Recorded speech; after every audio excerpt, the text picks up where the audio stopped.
السلام علیکم، میں علی حسن ہوں، آپ دیکھ رہے ہیں نیوٹرلز۔ ناظرین، مریم نواز کا ایک بیان میری نظر سے گزرا ہے، اور وہ بیان کیا ہے؟ بڑا مزے کا بیان ہے، آپ لوگ سنیں گے آپ کو خود حیرانگی بھی ہوگی، مزہ بھی آئے گا۔ اور حیرانگی اس سینس میں نہیں ہوگی کہ مریم نواز یہ کہہ رہی ہیں، کیونکہ ان کی تو عادت ہے کہ الٹے سیدھے اس طرح کے جھوٹے بیانات دینے کی۔ بیان یہ ہے کہ نواز شریف نہ کھاتا ہے نہ کھانے دیتا ہے۔ کتنا مزے کا بیان ہے! یعنی ایک دہائی تک مسلم لیگ نون کے سپورٹرز جو ہیں وہ اپنے قائد کو جو ہے وہ اس بات پہ ڈیفینڈ کرتے رہے ہیں، اس کی جو کرپشن ہے اس کی یہ جسٹیفیکیشن دیتے رہے ہیں کہ کیا ہوا اگر نواز شریف نے کو تھوڑی بہت کرپشن کی بھی ہے، اگر وہ ایک آدھ ٹھیکے میں سے ایک آدھ سڑک میں سے کوئی 10-20 کروڑ کھا جاتا ہے یا کوئی فلائی اوور بناتا ہے تو عوام کو بھی تو وہ سڑک یا پل یا فلائی اوور ملتا ہے نا، تو اس میں سے نواز شریف اگر کھاتا ہے تو ایسی کوئی خاص بات تو نہیں ہے نا۔ تو یہ ان کا ایک نیریٹو ہوتا تھا اپنے قائد کو کی کرپشن کو جسٹیفائی کرنے کا۔ لیکن بہت ہی ایک مضحکہ خیز بیان جو مریم نواز نے اس کے اوپر دیا ہے، تو مجھے جو ہے نا یہ چیز دیکھ کے، یہ بیان دیکھ کے نا ایک عجیب سی چیز میرے نا بیک گراؤنڈ میں چلنے لگ گئی کہ یار پاکستان کے جو حالات ہے، جو کرپشن کا ایک ناسور ہے نا، اگر اسے دیکھا جائے تو اسے پاکستان میں جو ٹیکہ لگا نا کرپشن کا پہلا، جو ایک انجیکشن لگا ہے اس وائرس کا اور یہ وائرس پھیلنا شروع کر گیا ہے، یہ انہی صاحب نواز شریف صاحب نے لگایا تھا۔ اور آپ سب کو یاد ہوگا ججز وغیرہ خرید لینے اور اس طرح اپنی مرضی کے فیصلے لے لینے، چھانگا مانگا کی سیاست انٹروڈیوس کروانے والے جو ہیں وہ نواز شریف ہیں۔ یہ ساری دنیا جانتی ہے اور مانتی ہے کہ جو بریف کیس چلے اور اس طرح بندے خریدنے کے، اس کے بعد صحافیوں کو خریدنا شروع کر دیا ہے، اور اس کے بعد پھر انہوں نے یہ نیریٹو بنایا کہ کیا ہوا اگر نواز شریف کھاتا ہے تو لگاتا بھی ہے۔ اور اس طرح کا غیر اخلاقی جو نیریٹو تھا، صرف اس لیے کہ اپنے قائد کو ڈیفینڈ کرنے کے لیے، اس کی کرپشن کو جسٹیفائی کرنے کے لیے، اور اس کا نقصان پتہ کیا ہوا ہے؟ اس کا نقصان یہ ہوا کہ کرپشن جیسا ناسور جو ہے وہ ہمارے معاشرے میں اسیپٹیبل ہو گیا، داخل ہو گیا، اور آہستہ آہستہ یہ جو ناسور ہے یہ ہمارے اداروں تک پہنچ گیا۔ اور آج پاکستان میں آپ کو کوئی ایسا ادارہ نظر نہیں آئے گا کہ جہاں پہ آپ کو کرپشن کے بغیر، کرپشن سے پاک صاف کوئی بھی کام ہوتا نظر آئے۔ ایک جو ہوتی ہے کام میں بددیانتی تو ایک الگ چیز ہے نا، لیکن یہ مالی کرپشن جو ہے نا، یہ آپ کو، میرا نہیں خیال کہ کوئی ایسا ادارہ ہوگا پاکستان میں کہ جس میں یہ نہیں ہوگی۔ میں آپ کو اپنی جو میں نے دیکھا ہے ابھی تک، جتنے بھی ادارے دیکھے ہیں جن سے میرا واسطہ پڑا ہے نا، میں ان اداروں کی بات کرتا ہوں، ٹھیک ہے؟ یہ ساری چیزیں آپ لوگوں نے بھی فیس کی ہوں گی، جو میں نے فیس کی ہیں۔ آپ بھی پاکستان میں رہتے ہیں، میں بھی پاکستان میں رہتا ہوں۔ تو سب سے پہلے تو بات کرتے ہیں جو سب سے بدنام ہے کرپشن کے معاملے میں ادارہ، وہ کون سا ہے؟ وہ پولیس کا ہے۔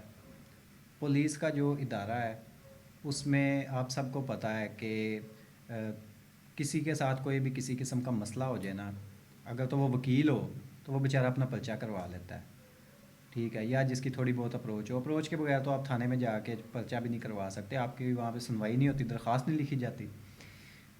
اور اگر کوئی ایک عام بندہ میرے جیسا یا آپ کے جیسا ایک عام پاکستانی جو ہے، جس کی کسی قسم کی اپروچ نہیں ہے، جو ایک اپنی عام سی زندگی گزار رہا ہے، اس کے ساتھ کسی قسم کی کوئی ظلم، زیادتی، ڈکیتی، چوری اس طرح کا معاملہ ہو جائے تو وہ تھانے میں چلا جائے نا، اس کی کوئی نہیں سنتا۔ اس بیچارے کو سب سے پہلے تو ادھر ادھر دھکے کھانے کے بعد منشی کے پاس جانا پڑتا ہے، محرر کے پاس، سوری، محرر کے پاس جا کے اس نے 150-200 روپیہ اسے دینا پڑتا ہے۔ 150-200 دینے کے بعد اگر وہ اس سے درخواست لکھوا رہا ہے اور وہ کسی کو نامزد کروانا چاہ رہا ہے نا، تو وہ نامزد نہیں کرے گا۔ آپ تجربہ کر لیجئے گا، کسی کے ساتھ کوئی اس طرح کا واقعہ ہو ڈکیتی چوری کا، تو آپ کو کئی، ہمارے ساتھ ہوا تھا، میرے دوست کا موبائل گم ہو گیا، اس میں ٹریکر لگا ہوا تھا، ہم اس لوکیشن تک پہنچ گئے، وہاں سے ایک بندہ میں نے دیکھ لیا، اس کے اوپر ہمیں تقریباً 99% جو ہے ڈاؤٹ تھا، اور 1% کا مارجن ہوتا ہی ہے۔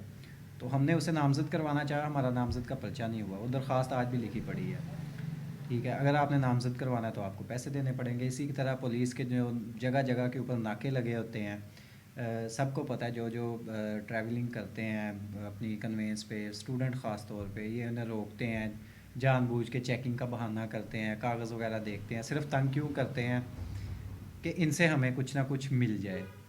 اور اوقات صرف اتنی سی ہوتی ہے ان کی کہ 150 میں یہ آپ کی جان چھوڑ دیتے ہیں. تنگ اسی لیے کرتے ہیں کہ پیسے لے لیں گے. زیادہ سے زیادہ 150 میں جان چھوٹ جائے گی، یا آپ کو کہہ دیں گے وہاں سے کوئی جوس لا دو، ہم گرمی میں کھڑے ہیں، یہ ہے وہ ہے، ہم ڈیوٹی کر رہے ہیں. تو بھائی ڈیوٹی آپ لوگ کر رہے ہو نا، تو آپ لوگ اللہ واسطے ڈیوٹی نہیں کر رہے. یہی قوم جو ہے نا، یہ بھی آپ کی طرح دھوپ میں جو محنت کر کے خون پسینے کی کمائی کا ٹیکس دیتی ہے، تو وہی آپ کی جیبوں میں جاتا ہے. یہ تو پولیس ڈپارٹمنٹ کی کرپشن ہوگی.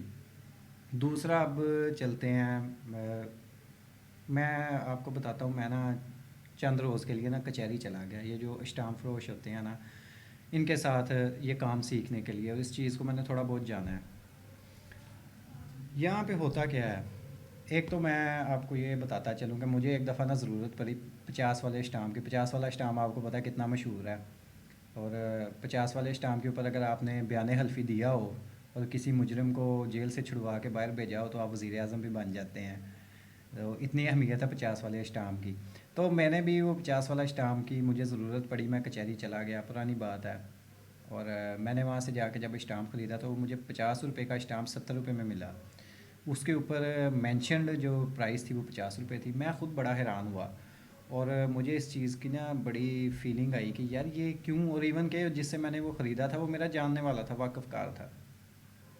مجھے اس چیز کی فیل ہوا کہ یار اس نے میرا واقفیت کا بھی لحاظ نہیں کیا، اور مجھ سے بھی اس نے جو ہے وہ ایکسٹرا چارج کر لیا اور کرپشن کر لیا. ٹھیک ہے، ہوتا ہے، بندہ اپنوں کا لحاظ کر لیتا ہے. خیر کچھ دیر بعد جب میں کوئی سال ڈیڑھ بعد دوبارہ کچہری میں جانا شروع ہوا یہ کام سیکھنے کے لیے، وہاں پہ جا کے نا مجھے ایک دن جو میرے استاد تھے جن سے میں کام سیکھتا تھا، انہوں نے مجھے نا کہا کہ جاؤ یہ نا اسٹامپ ختم ہو گئے ہیں، اور مال خانے میں جا کے نا اسٹامپ لے کے آنے. میں چلا گیا. تب میں نے اس چیز کو ریئلائز کیا کہ یہ جو اسٹامپ فروش ہیں، یہ ایک 50 والا اسٹامپ 70 کا کیوں دیتے ہیں.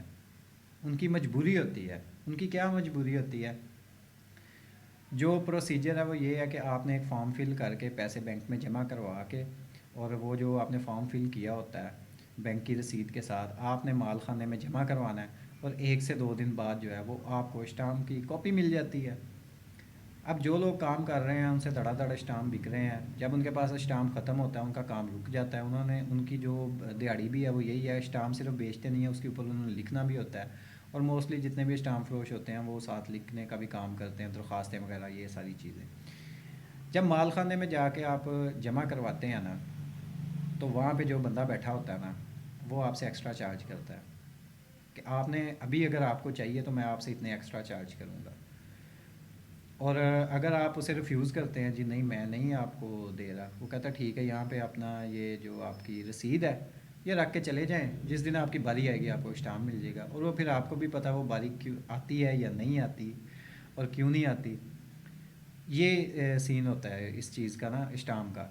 اور اسی وجہ سے ایک بندے کو وہ اسٹامپ جب کرپشن کر کے، کرپشن کیا ہے، اس نے کرپشن خود تو نہیں کی بیچارہ، ایک سسٹم کے ہاتھوں مجبور ہو کے اس نے ایکسٹرا پے کیا ہے صرف اپنا کام چلانے کے لیے. اگر وہ نہیں کرے گا تو ویلا بیٹھا رہے گا، کیا کما کے گھر جائے گا. تو جب اسے 63-64 روپے میں پڑا تو پھر اس نے 4-5 روپے تو اس کے بنتے ہیں کمانے، اس لیے وہ 70 روپے کا بیچتے ہیں. دوسری سائڈ پہ کچہری کے اندر کیا میں نے ایک چیز نوٹ کی، جو لوگ جاتے ہیں نا اپنے مکان کی رجسٹری وغیرہ کروانے، پٹوار خانے میں جاتے ہیں، وہاں پہ ایک بندہ بیٹھا ہوتا ہے، شاید وہ پٹواری ہوتا ہے یا کون ہوتا ہے، اس کا کام ہوتا ہے اس نے کاغذ چیک کر کے نا صرف اس کے اوپر اسٹیمپ کرنا ہوتا ہے. اور یہ میں آپ کو بات بتا رہا ہوں 2014 کی غالباً، ہاں 13-14 کی بات ہے، یا 14-15 کر لیں، یہیں کی بات ہے. اس وقت میں وہاں پہ ریٹ چلتا ہوتا تھا ایک رجسٹری کا 15,000 روپیہ. کرنا کیا ہوتا تھا، صرف آپ نے جا کے اسے رجسٹری دینی ہے. یہ جو اسٹامپ فروش ہوتے ہیں یہ رجسٹری وغیرہ جو ہے یہ ساری تیار کر کے وہاں پہ بھیجتے ہیں، وہ چیک کر کے اس کے اوپر ہاں جی یہ سارا ٹھیک ہے اسٹیمپ کر دیتا ہے. اور اس کے وہ 15,000 روپیہ صرف اس لیے چارج کرتا تھا کہ میرے پاس اتھارٹی ہے اسٹیمپ لگانے کی، میں ریجیکٹ بھی کر سکتا ہوں. اور جو لوگ نہیں تھے دیتے، میں نے اپنی آنکھوں سے دیکھا ہے، ان کے کاغذات ریجیکٹ ہو جاتے تھے. 2-3 دفعہ کاغذات ریجیکٹ ہوتے تھے، پھر وہی کاغذ بغیر کسی چینج کے ان کے پاس پیسوں کے ساتھ جاتے تھے، اسی وقت اس کے اوپر مہر لگ جاتی تھی. یہ ہے کرپشن پاکستان میں. یہ ہو گیا. اس کے بعد میں آپ کو ہاسپٹلس کا بتا دیتا ہوں. پاکستان کے سرکاری ہسپتالوں کا آپ نے حال تو دیکھا ہی ہے، وہ کہ کافی سہولیات یہاں پہ موجود ہیں، لیکن برڈن اتنا زیادہ ہے پیشنٹ کا کہ ہینڈل نہیں ہو پاتا. میرے دوست تھے تو ان کے والد صاحب کا نا ہم نے دل کا جو اسٹنٹ ہوتا ہے نا وہ چینج کروانا تھا، انہیں ہارٹ اٹیک ہوا تو ہم پنجاب کارڈیالوجی چلے گئے۔ پہلے انہوں نے ایمرجنسی میں رکھا، ایمرجنسی میں رکھنے کے بعد انہوں نے ہمیں وہاں سے ڈسچارج کیا اور وارڈ میں بھیج دیا۔ اب وارڈ کے اندر وہاں پہ لوگ زمینوں کے اوپر لیٹے ہوئے ہیں، پیشنٹ بیچارے، اور ان کے ساتھ لواحقین جو ہیں وہ خوار ہو رہے ہیں، اور ہم ادھر ادھر دیکھ رہے ہیں کہ یار ہم کیا کریں کہ کہاں جائیں، اور ہمارے ساتھ پیشنٹ ہے، ہم ساری رات اس کو جو ہے ویل چیئر کے اوپر تو نہیں رکھ سکتے۔ اتنی دیر میں وہاں پہ ایک لڑکا ہمیں ملا، اس نے نا مجھے بتایا کہ آپ ایسا کریں کہ یہاں پہ ابھی نا یہ جو ہوتے ہیں نا صفائی والے، ان میں سے کسی سے بات کریں، انہیں آپ 400-500 روپیہ دیں گے نا، یہ آپ کو بیڈ دے دیں گے۔ ہم نے یہی کام کیا، ایک صفائی والی آئی ہے اور اسے جو ہے اس سے بات کی کہ ہم سے لے لو اور ہمیں بیڈ دے دو۔ اس بندی کو ہم نے تقریباً 700 روپیہ دیا ہے، وہ ہمیں وہاں سے لے کے گئی ہے دوسری سائڈ پہ، اور اندر ایک پورا وارڈ تھا، وہاں پہ ہمیں ایک بیڈ مل گیا اور بڑا پرسکون جگہ تھی۔ پیشنٹ کو ہم نے وہاں پہ لٹایا، اور مزے کی بات یہ ہے کہ وہاں پہ 7-8 بیڈ خالی پڑے ہوئے تھے۔ مریض وہاں پہ صرف خوار ہو رہے ہیں باہر، کس لیے کہ جی ہم ان سے نا کوئی ان کی مجبوری کا فائدہ اٹھا کے نا پیسے لے لیں۔ یہ جو کھاتا ہے اور لگاتا بھی ہے، یہ والا جو ایک نظریہ اس قوم میں بھرا گیا ہے، اور بھرنے کے بعد اسے مورلی طور پہ عوام جو ہے ہماری قوم کو اتنا تباہ کر دیا ہے کہ عوام کے اندر سے احساس ختم ہو گیا۔ آگے چلتے ہیں، ایک اور میں آپ کو مزے کی بات بتاتا ہوں۔ میں کرکٹ کھیلتا تھا، شوق تھا کرکٹر بننے کا، تو نیٹ کرکٹ سٹارٹ کر دی، 2-4 سال کھیلی، اچھا کھیلتا تھا۔ اب میں جو ہوں میں لیفٹ آرم اسپنر تھا، اور آپ کو بھی اس چیز کا اندازہ ہوگا کہ آج کل آپ جتنی بھی ٹیمز دیکھ رہے ہیں نا ان میں ایک لیفٹ آرم اسپنر لازمی ہوتا ہے۔ اس میں اپنی تعریف نہیں کرنے لگا، بات غور سے سنیے گا۔ میں وہاں پہ ٹرائل دینے چلا گیا، ڈسٹرکٹ کی ٹیم بننی تھی، ٹرائل دینے چلا گیا اسٹیڈیم میں، اور اسٹیڈیم کے اندر لیفٹ آرم اسپنر صرف میں تھا۔ میں نے وہاں پہ ٹرائل وغیرہ دیے، بولنگ بھی میں نے ٹھیک کی، کوئی یہ نہیں کہ بڑی خراب کی یا بڑی اچھی کی، ٹھیک بولنگ کی۔ ٹرائل میں نے اچھی بولنگ کی لیکن میں سلیکٹ نہیں ہوا۔ نیکسٹ ڈے جب ٹیم اناؤنس ہوئی تو پتہ چلا اس کے اندر 2 لیفٹ آرم اسپنر موجود ہیں۔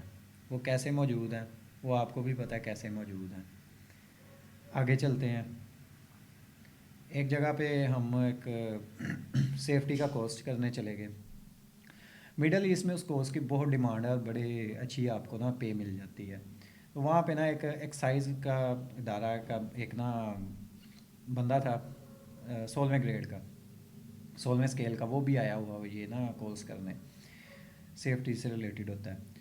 اس سے نا ہم سب نے، پہلا دن تھا انٹروڈکشن وغیرہ، تو جب انٹروڈکشن ہوا تو ہم سب حیران ہوئے کہ کیونکہ پاکستان میں گورنمنٹ جاب جو ہے نا وہ بڑی ایک آئیڈیل جاب سمجھی جاتی ہے، تو ہم نے پوچھا کہ یار 16ویں اسکیل کے اوپر ہو کے تم نے ایک گورنمنٹ جاب ہے اور اس کے باوجود جو ہے وہ تم کرنا چاہ رہے ہو یہ والا کورس، اور پاکستان سے باہر جا کے کمانا چاہ رہے ہو، مانتے ہیں کہ اس کی اچھی ڈیمانڈ ہے، اچھی پے ملتی ہے، لیکن پردیس میں جاؤ گے تو یہاں پہ سرکاری جاب تو پردیس سے بھی بہتر ہے، تو کیا وجہ ہے کہ تم یہ کرنا چاہ رہے ہو؟ اس بندے نے سیدھا سیدھا کہا، وہ ایک سائز میں تھا، اس نے سیدھا سیدھا کہا دیکھیں میں آپ کو یہ نہیں کہوں گا کہ میں بڑا کوئی پاک صاف ہوں اور میں نے کبھی کرپشن نہیں کی، یہ وہ کہ بھائی کرتے ہیں اور مجبوری ہے کرنے کی، یہ مجبوری ہے کہ ہم نے اپنے کر کے اور اوپر والوں کو دینا ہوتا ہے، ہمیں ٹارگٹ ملا ہوتا ہے اپنے افسر کو 3 سے 4 لاکھ روپیہ مہینے کا کما کے دینا ہے، اور اس میں سے 50-60 ہزار روپیہ ہمیں مل جاتا ہے۔ کہتا پہلے دن جس دن ہم ٹریننگ پہ گئے ہیں اس دن ہم، پہلا دن تھا ہمارا ٹریننگ کا، اور جو بندہ ہمیں سینئر ٹریننگ دینے آیا تھا اس نے پہلی بات ہمیں آ کے پتہ کیا کی ہے؟ ہم نے پوچھا کیا کہا؟ اس نے کہا کہ اس نے آگے ہمیں پہلی بات یہ کہی ہے کہ دیکھیں سسٹم جس طرح چل رہا ہے نا آپ نے اسے چلنے دینا ہے، اس کے اندر رکاوٹ نہیں بننا ورنہ سسٹم آپ کو باہر کر دے گا۔ تو یہ اس طرح کے پاکستان کے جو حالات ہیں نا یہ کرپشن کے، وہ یعنی کہ اب جن اداروں تک مطلب میں نے جو چیزیں آبزرو کی ہیں وہ تو میں نے آپ کو بتا دی ہیں، اس کے علاوہ بہت سارے ادارے ہیں، آپ سب کو پتہ ہے کہ کون کون سا ادارہ ہے، کیا کیا وہاں پہ چل رہا ہے۔ آپ سرکاری کسی ادارے میں چلے جائیں، آپ کے پاس سفارش ہو، اب تو سفارش کے علاوہ آپ کو پھر بھی کوئی مال پانی مٹھائی کے نام سے اس طرح کی چیزیں انہوں نے انٹروڈیوس کروائی ہوئی ہیں اور اپنا حق سمجھتے ہیں کہ ہم نے یہ کرنا ہے۔ یہ سارا ناسور، یہ جو کرپشن کا وائرس ہے نا یہ میاں صاحب نے اس قوم کو لگایا ہے، اور زیادہ جو دکھ اور تکلیف کی بات ہے نا وہ یہ ہے کہ قوم نے اس چیز کو ایکسیپٹ کر لیا، اور ایکسیپٹنس کے بعد یہ چیز جو ہے نا یہ اب